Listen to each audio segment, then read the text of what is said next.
Virgil and I approached the river Carriage. A spiky red bridge lay across the river. We attempted to cross the fierce-looking red bridge. The bridge retaliated by knocking us away. It revealed itself to be a beast. The Red Sea Dragon roared, causing me to cuss. Virgil pulled from his robe a red and white orb. The orb pulled the Red Sea Dragon within it.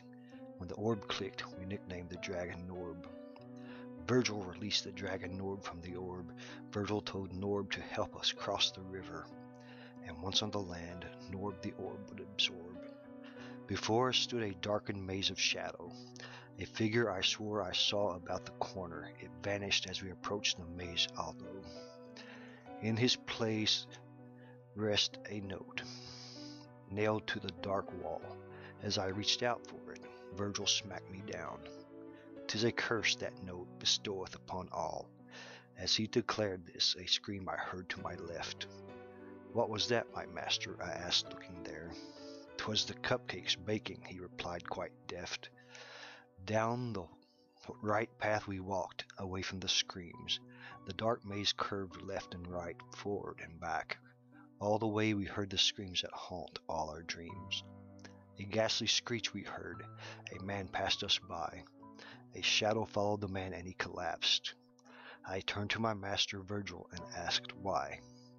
Then Virgil said that this is no fiesta. A young girl approached us. Her name was Katie. We are those who do not like creepy pasta. Katie is one of the many in the stem. Here is where you not only hear the pasta, but you may also be forced to live through them. Katie would lead us to the end of the maze. She could not leave, however, only watch us. Like the others, she would be left there to craze. They would live through the terrors that they hated. This was their curse, this was their burden to bear, all the while to the next story baited. What appeared in front of us next surprised me. Pixelated gravel huts and wooden shacks, set on a sunny plain with many a tree. Master, how come this is such a peaceful place?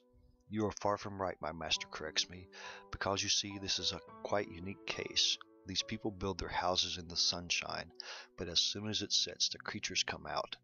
First come the exploded, bright green deformed swine.